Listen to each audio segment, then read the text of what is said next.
नमस्कार। आज हम समय में काफी पीछे जा रहे हैं। भारतीय इतिहास के उस दौर को समझने की कोशिश करेंगे जिसने हमारी संस्कृति, हमारी सोच, हमारे समाज पर एक बहुत गहरी छाप छोड़ी है, वैदिक काल। ये हमारे पास इस पर कुछ दिलचस्प लेख और शोध पत्र हैं और कोशिश रहेगी कि इनके जरिए वैदिक सभ्यता के ताने बाने को समझे। मतलब उनका समाज कैसा था, शासन कैसे चलता था, वे क्या मानते थे और उन्होंने कैसा साहित्य रचा। तो चलिए सीधे शुरू करते हैं। वैदिक काल को मोटे तौर पर दो हिस्सों में देखते हैं, है ना? हाँ, बिल्कुल। पहला ऋग्वैदिक काल, करीब 1500 से 1000 ईसा पूर्व, और फिर आता है उत्तर वैदिक काल, लगभग 1000 से 600 ईसा पूर्व। जी। इस सफर की शुरुआत आर्यों से करते हैं। ये आर्य कौन थे और कहाँ से आए, इसको लेकर तो काफी अलग-अलग विचार हैं। हाँ, ये एक बहुत बहस वाला मुद्दा रहा है। जैसे मैक्स मुला कहते हैं मध्य एशिया, तिलक जी उत्तरी ध्रुव से जोड़ते हैं और दयानंद सरस्वती तिब्बत से। पर खैर, स्रोतों के आधार पर यह तो लगता है कि शुरुआती दौर में वे पंजाब और अफगानिस्तान के इलाकों में बसे थे। जी, ये ज्यादातर माना जाता है। और आर्य शब्द का मतलब अक्सर श्रेष्ठ या कुलीन बताया जाता है, और इस शायद भाषा के आधार पर भी एक समूह को दिखाता है। हाँ, भाषा सूचक ज्यादा माना जाता है इसे। और दिलचस्प बात यह है कि आर्यों ने जिस सभ्यता की नींव रखी वो मुख्य रूप से ग्रामीण थी। अच्छा, ग्रामीण। हाँ, ये सिंधु घाटी सभ्यता जैसी शहरी नहीं थी। उनकी भाषा संस्कृत थी, जिसका प्रभाव आज भी हमारी कई भाषाओं पे दिखता है। ये अपने आप में एक बड़ा बदलाव था। मतलब एक स्थापित शहरी सभ्यता के बाद एक ग्रामीण पशुपालक संस्कृति का उभरना। तो एक ग्रामीण सभ्यता, फिर उनका शासन प्रशासन कैसे चलता होगा? क्या वो भी बिल्कुल सरल था या उसमें भी कोई एक व्यवस्था थी? नहीं, व्यवस्था तो थी और काफी संगठित लगती है। मतलब शुरुआती दौर के हिसाब से सबसे छोटी इकाई थी कुल, यानी परिवार। ठीक है। कई परिवार मिलकर ग्राम बनाते थे। कई ग्रामों से विश बनता था और कई विश मिलकर जन कहलाते थे, जो एक तरह से कबीला या समुदाय होता था। बाद में फिर राष्ट्र की अवधारणा भी आई। ओके। और इन इकाइयों के प्रमुख भी थे। ग्राम का ग्रामीणी, विश का विशपति और जन का शासक राजन, यानी राजा। यानी एक तरह का पदानुक्रम था, एक हायरार्की थी। हाँ, क्या राजा ही सारे निर्णय लेता था या उसकी मदद के लिए भी कोई होता था? नहीं, राजा अकेले नहीं था। उसकी सहायता के लिए राज्याधिकारी होते थे। इनमें पुरोहित, जो धार्मिक सलाहकार और यज्ञकर्ता थे, और सेनानी यानी सेना प्रमुख, ये सबसे महत्वपूर्ण थे। पुरोहित और सेनानी। हाँ, और पुरोहितों में भी अलग अलग विचारधाराओं का जिक्र मिलता है, जैसे थोड़े रूढ़िवादी वशिष्ठ और उदारवादी विश्वामित्र। इनके अलावा कुछ और महत्वपूर्ण अधिकारी थे जिन्हें रत्नीन कहा जाता था। रत्नीन, जी, रत्नीन। इनमें सूत थे, जो सारथी या गाथाकार होते थे। रथकार थे, जो रथ बनाते थे। और कंपादी, शायद कोषाध्यक्ष, ऐसे कुछ लोग शामिल थे। राजा को मिलाकर इनकी संख्या लगभग 12 बताई जाती है। 12 रत्नीन, ये तो काफी लोग हो गए राजा की मदद के लिए। और क्या काम थे इनके, मतलब, और कौन लोग थे? और भी कई अधिकारी थे जो प्रशासन के अलग अलग पहलू संभालते थे, जैसे किले की देखरेख के लिए पुरप, जनता पर नजर रखने वाले गुप्तचर यानी स्पश, जासूस। हाँ, एक तरह से जासूस। फिर चारागाह भूमि का अधिकारी वाजपति, और अपराधियों को पकड़ने वाला उग्र। कर वसूलने वाले अधिकारी को भागदूत कहा जाता था। अच्छा। लेकिन एक ध्यान देने वाली बात यह है कि ऋग्वेद में किसी खास न्यायाधिकारी का उल्लेख स्पष्ट रूप से नहीं मिलता। शायद शुरुआती दौर में न्याय व्यवस्था उतनी फॉर्मलाइज्ड नहीं थी। और क्या आम लोगों की या कबीले के महत्वपूर्ण लोगों की कोई भूमिका थी राजा के फैसलों में? कुछ सलाह वगैरह? बिल्कुल। राजा को सलाह देने के लिए दो महत्वपूर्ण संस्थाएं थीं, सभा और समिति। सभा और समिति, हाँ। ऐसा माना जाता है कि सभा शायद कबीले के बड़े बूढ़ों या खास लोगों की संस्था थी, जबकि समिति आम लोगों की सभा थी जिसमें कबीले के सभी सदस्य भाग ले सकते थे। समिति के अध्यक्ष को ईशान कहते थे। ओके। और खास बात यह है कि ऋग्वैदिक काल में स्त्रियां भी इन सभाओं और समितियों में हिस्सा ले सकती थी। अच्छा। जी, ये उस दौर में महिलाओं की सामाजिक स्थिति का एक महत्वपूर्ण संकेत है। ये तो वाकई दिलचस्प है कि महिलाओं की सार्वजनिक जीवन में भागीदारी थी। अच्छा, उस दौर में युद्धों का भी जिक्र आता है। मैंने गविष्ठी शब्द सुना है जिसका मतलब गायों की खोज बताया जाता है और इसे युद्ध के पर्याय के तौर पर इस्तेमाल किया गया है। हाँ, गविष्टि। क्या इससे ये समझा जाए कि युद्ध अक्सर पशुधन, खासकर गायों के लिए होते थे? हाँ, गविष्टि शब्द इसी ओर इशारा करता है। देखिए, गाय उस समय सिर्फ दूध देने वाला पशु नहीं थी, बल्कि धन, समृद्धि और प्रतिष्ठा का प्रतीक थी। उसे अध्या कहा गया है, यानी जिसे मारा ना जाए। उसकी हत्या या उसे घायल करने पर कड़े दंड का विधान था। अच्छा। तो जाहिर है पशुधन पर नियंत्रण संघर्ष का एक बड़ा कारण रहा होगा। और घोड़ा सबसे प्रिय पशु था, जिसका इस्तेमाल रथों और युद्ध में होता था, इसलिए उसका भी बहुत महत्व था। और युद्धों में कोई खास युद्ध जिसका जिक्र मिलता हो, कोई बड़ा युद्ध? हाँ, सबसे प्रसिद्ध है दशराग्य युद्ध, यानी 10 राजाओं का युद्ध। 10 राजाओं का युद्ध। जी, इसका वर्णन ऋग्वेद के 7वें मंडल में है। यह युद्ध परुष्णी नदी के तट पर हुआ, जिसे आज हम रावी नदी कहते हैं। रावी नदी। हाँ, एक तरफ थे भरत जन के राजा सुदास, जिनके पुरोहित थे वशिष्ठ, और दूसरी तरफ 10 अन्य जनों मतलब कबीलों का एक संघ था। इस भीषण युद्ध में राजा सुदास विजयी हुए। अच्छा, सुदास जीते। हाँ, यह युद्ध उस समय के राजनीतिक समीकरणों और कबीलों के बीच सत्ता संघर्ष को समझने के लिए बहुत महत्वपूर्ण माना जाता है। समझ गई। तो ये थी प्रशासन और युद्ध की बात। अब अगर समाज की संरचना पर आए तो वर्ण व्यवस्था का जिक्र आता है। ब्राह्मण, क्षत्रिय, वैश्य, शूद्र। इसकी शुरुआत कैसे हुई? क्या ये हमेशा से जन्म पर आधारित थी? नहीं, ऋग्वैदिक काल में ऐसा नहीं लगता। स्रोतों से पता चलता है कि शुरुआत में ये विभाजन कर्म यानी व्यक्ति के काम या पेशे पर आधारित था, जन्म पर नहीं। अच्छा, काम पर आधारित। हाँ, ऋग्वेद के 10वें मंडल के पुरुष सूक्त में इसका एक प्रतीकात्मक उल्लेख जरूर है, जहां कहा गया है कि विराट पुरुष के मुख से ब्राह्मण, भुजाओं से क्षत्रिय, जांघों से वैश्य और पैरों से शूद्र उत्पन्न हुए। लेकिन यह शायद समाज के अलग अलग कामों को दर्शाता है, न कि कोई जन्म आधारित कठोर विभाजन। और समाज का मूल आधार क्या था? मतलब परिवार की क्या भूमिका थी? समाज का आधार पितृ प्रधान था, यानी परिवार का मुखिया पुरुष होता था। सबसे छोटी इकाई कुल यानी परिवार थी, और उसके मुखिया को कुलप कहते थे, जो आमतौर पर पिता होता था। ठीक है। हमने पहले जिक्र किया कि ऋग्वैदिक काल में स्त्रियां सभा समिति में भाग ले सकती थीं। उनकी स्थिति के बारे में और क्या पता चलता है? क्या वो अच्छी स्थिति में थी? हाँ, ऋग्वैदिक काल में स्त्रियों की स्थिति काफी सम्मानजनक लगती है। वे यज्ञों में पति के साथ भाग लेती थी।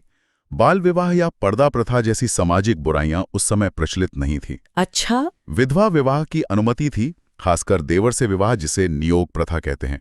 और सबसे महत्वपूर्ण बात, उन्हें शिक्षा का अधिकार था। शिक्षा का अधिकार भी? जी हाँ, ऋग्वेद में लोपामुद्रा, घोषा, सिक्ता, आपला, विश्ववारा जैसी कई विदुषी महिलाओं का उल्लेख है, जिन्होंने वैदिक ऋचाओं की रचना भी की। अरे वाह! गार्गी का याज्ञवल्क्य को शास्त्रार्थ के लिए चुनौती देना भी इसी ज्ञान परंपरा का हिस्सा है। और जो महिलाएं जीवन भर अविवाहित रहकर ज्ञान साधना करती थीं, उन्हें अमाजु कहा जाता था। अच्छा, यानी उस समय महिलाओं की स्थिति काफी बेहतर थी। लेकिन क्या ये स्थिति हमेशा ऐसी ही बनी रही? उत्तर वैदिक काल में कुछ बदलाव आए। हाँ, यहीं पर बदलाव दिखने लगते हैं। उत्तर वैदिक काल मतलब 1000 से 600 ईपू आते आते सामाजिक संरचना में काफी बदलाव आ गए। अब वर्ण व्यवस्था धीरे धीरे कर्म के बजाय जन्म पर आधारित होने लगी। अच्छा, तो ये बदलाव उत्तर वैदिक काल में हुआ। हाँ, इससे समाज में कठोरता और जटिलता बढ़ी। इसी दौर में गोत्र व्यवस्था स्थापित हुई, यानी एक ही मूल पुरुष से उत्पन्न लोगों का समूह, जिसमें आपस में विवाह वर्जित माना जाने लगा। श्राद्ध की प्रथा भी इसी काल से जुड़ी मानी जाती है। हालांकि एक तरफ शतपथ ब्राह्मण जैसे ग्रंथ स्त्री को पुरुष की अर्धांगिनी कहते हैं, वहीं मैत्रायणी संहिता जैसे कुछ दूसरे ग्रंथों में उसे जुआ और शराब के साथ तीसरा मुख्य दोष बताया गया है। ओह, ये तो बिल्कुल अलग बात हो गई। जी, तो ये स्थिति में गिरावट का संकेत देता है। समाज निश्चित रूप से अधिक जटिल और स्तरीकृत हो रहा था। समझ गई। समाज के बाद अब अर्थव्यवस्था की बात करते हैं। आपने बताया कि गाय और घोड़ा महत्वपूर्ण थे और ये पशुपालक समाज था। क्या कृषि का भी महत्व था? ऋग्वैदिक काल में पशुपालन मुख्य था, लेकिन कृषि का भी ज्ञान था, जो जिसे यव कहते थे, उसका उल्लेख मिलता है। उत्तर वैदिक काल तक आते आते कृषि का महत्व बहुत बढ़ गया। क्यों? ऐसा क्या हुआ? लोहे का प्रयोग, इसने क्रांति ला दी। लोहे को कृष्ण अयस या श्याम अयस कहा गया। कृष्णायस। हाँ, लोहे के हल और औजारों से खेती आसान हो गई। कृषि से जुड़े शब्द मिलते हैं, जैसे हल को सिरा और हल से बनी रेखा को सीता कहा जाता था। अच्छा, सीता हल रेखा को कहते थे। जी। और व्यापार, क्या वे सिर्फ अपनी जरूरतें पूरी करते थे या व्यापार भी होता था, लेन देन? व्यापार भी होता था, हालांकि शुरुआती दौर में वस्तु विनिमय यानी चीजों की अदला बदली ही मुख्य माध्यम रहा होगा। Barter system. हाँ, बार्टर। व्यापार करने वाले या शायद थोड़े चालाक किस्म के व्यापारियों को पणी कहा जाता था। पणी। और ऋण देकर ब्याज लेने वाले सूदखोरों का भी जिक्र है, जिन्हें वेकनॉट कहा गया। वेकनॉट यानी सूदखोरी भी थी। जी। उत्तर वैदिक काल में निष्क और शतमान जैसी इकाइयों का उल्लेख मिलता है, जो शायद सोने के टुकड़े या किसी तरह की मुद्रा रही होंगी, लेकिन नियमित सिक्कों का प्रचलन अभी शुरू नहीं हुआ था। सिक्के नहीं थे अभी। नहीं।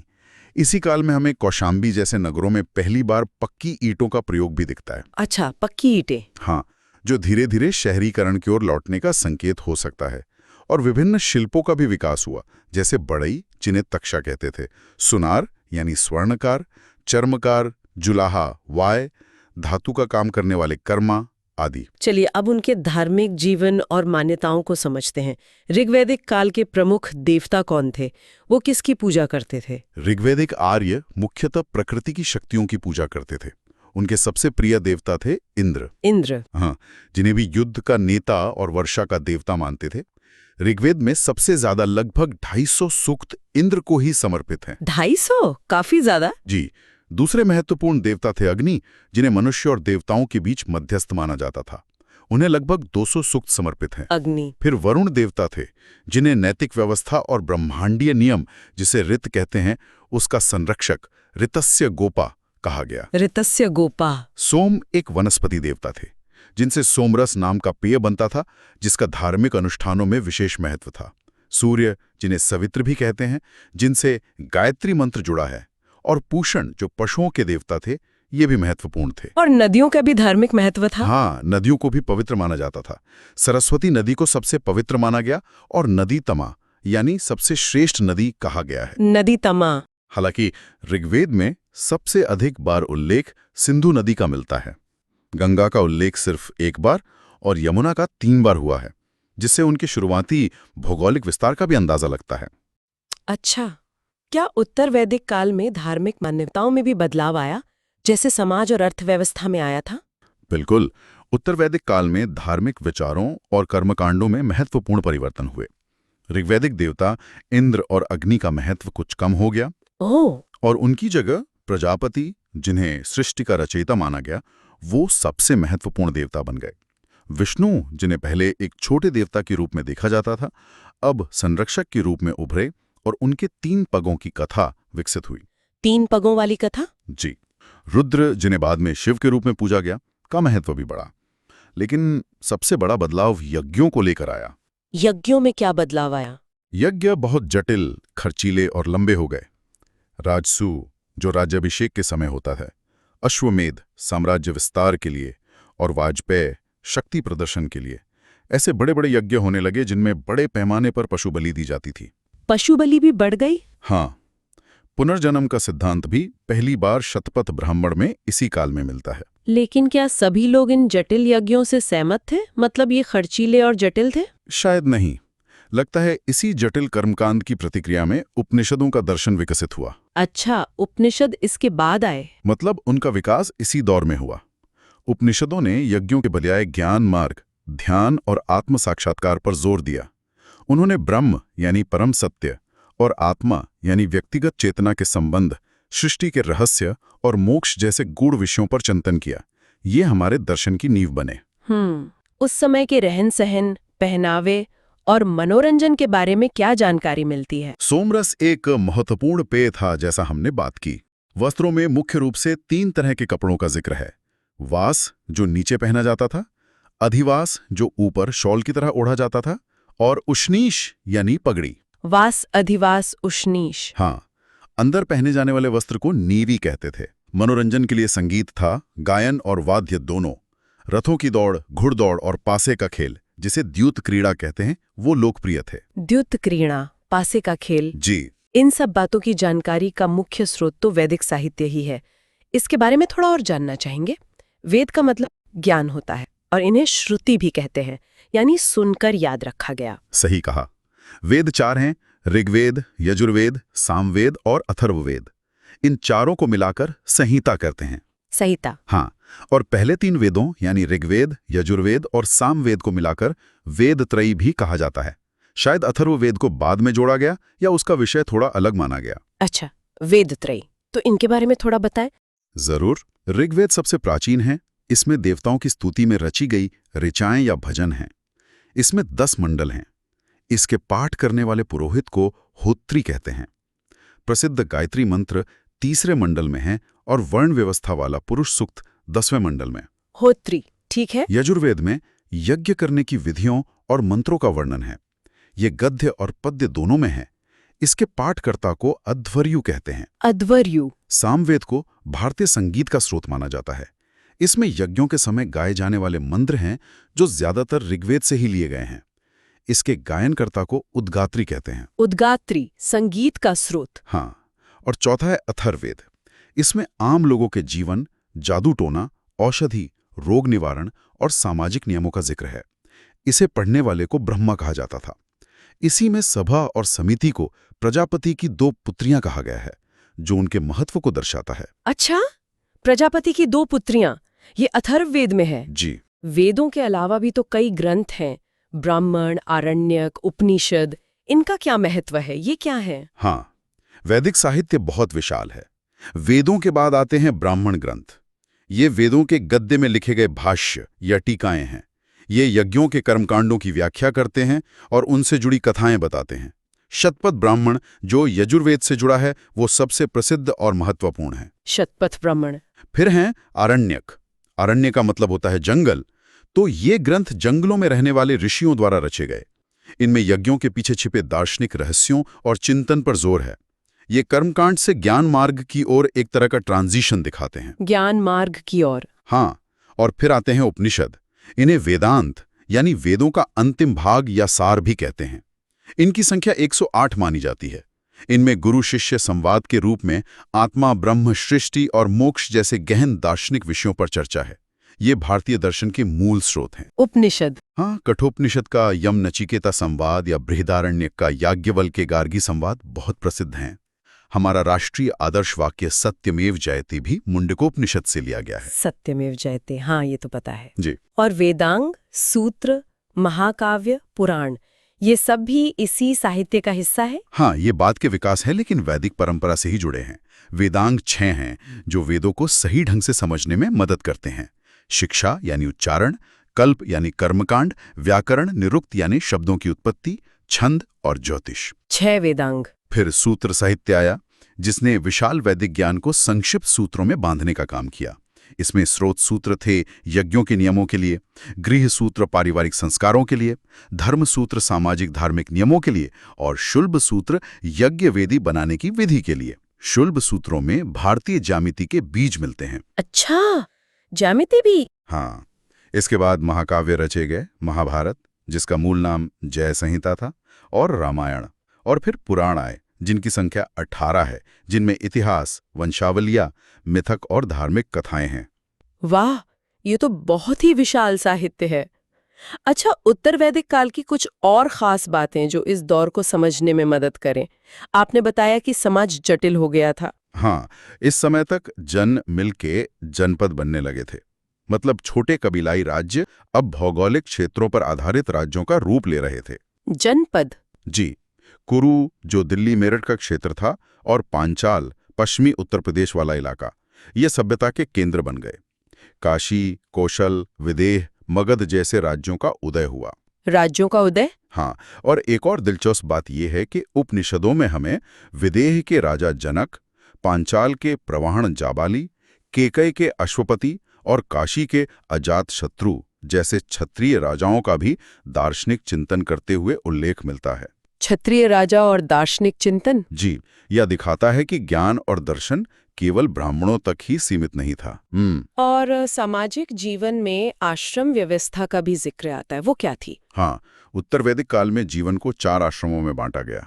ब्रह्मचार्य यानी शिक्षा का समय, गृहस्थ यानी पारिवारिक जीवन, वानप्रस्थ यानी वन में जाकर चिंतन करना, और संन्यास यानी पूर्ण त्याग। 4 आश्रम। हाँ, हालांकि इसका पालन कितना होता था ये कहना मुश्किल है, पर यह एक आदर्श व्यवस्था थी। उपनयन संस्कार मतलब शिक्षा आरंभ करने का संस्कार, वो महत्वपूर्ण हो गया। गृहस्थ के लिए 5 महायज्ञ अनिवार्य माने गए: देवयज्ञ, पितृयज्ञ, भूतयज्ञ, मनुष्य यज्ञ और ब्रह्म यज्ञ। 5 महायज्ञ। जी। और जन्म से मृत्यु तक 16 संस्कारों का विधान किया गया। विवाह के भी 8 प्रकार बताए गए, जिनमें अच्छे और बुरे दोनों तरह के विवाह शामिल थे। ये सब समाज के बढ़ते नियमन और जटिलता को दिखाते हैं। तो कुल मिलाकर हमने देखा कि कैसे एक शुरुआती दौर का कबीलाई पशुपालक समाज धीरे धीरे एक व्यवस्थित कृषि प्रधान समाज में बदला। प्रशासन विकसित हुआ, सामाजिक संरचना जटिल हुई, धार्मिक मान्यताओं में परिवर्तन आया और एक विशाल साहित्य रचा गया, जिसने आने वाली सदियों के लिए भारत की सोच और संस्कृति की नींव रखी। ऋग वैदिक काल की वो जो सरलता थी, उससे उत्तर वैदिक काल की जटिलता तक का ये सफर वाकई काफी कुछ कहता है। निश्चित रूप से ये सिर्फ तथ्यों का संग्रह नहीं है, बल्कि ये समझने की कोशिश है कि कैसे विचार विकसित होते हैं, समाज कैसे बदलता है और कैसे अतीत हमारे वर्तमान को आकार देता है। वैदिक साहित्य सिर्फ उस काल का दर्पण नहीं, बल्कि भारतीय दर्शन, धर्म, भाषा और सामाजिक परंपराओं का उद्गम स्थल है। प्रशासन से लेकर परिवार तक, अर्थव्यवस्था से लेकर आध्यात्म तक, हर पहलू में हमें विकास और परिवर्तन की एक कहानी दिखती है। चलते चलते एक सवाल मन में आता है। ऋग्वेद में ऋत की बात की गई थी, एक तरह का ब्रह्मांडीय नियम, प्राकृतिक व्यवस्था और नैतिक कानून जो सब कुछ संतुलित रखता है। आज की इस भागदौड़ भरी जटिल दुनिया में क्या ऋत जैसी कोई अवधारणा हमारे लिए कुछ मायने रख सकती है? ये सोचने वाली बात है। या फिर वर्ण व्यवस्था जो शुरू में कर्म आधारित थी, उसका जन्म आधारित हो जाना और उसके सदियों तक चलने वाले प्रभाव, इस पर भी सोचने को बहुत कुछ है। बिल्कुल। इस गहरी और विस्तृत चर्चा में हमारे साथ बने रहने के लिए धन्यवाद। उम्मीद है कि वैदिक सभ्यता की यह खोज आपको जानकारीपूर्ण लगी होगी और इसने आपकी जिज्ञासा को और बढ़ाया होगा।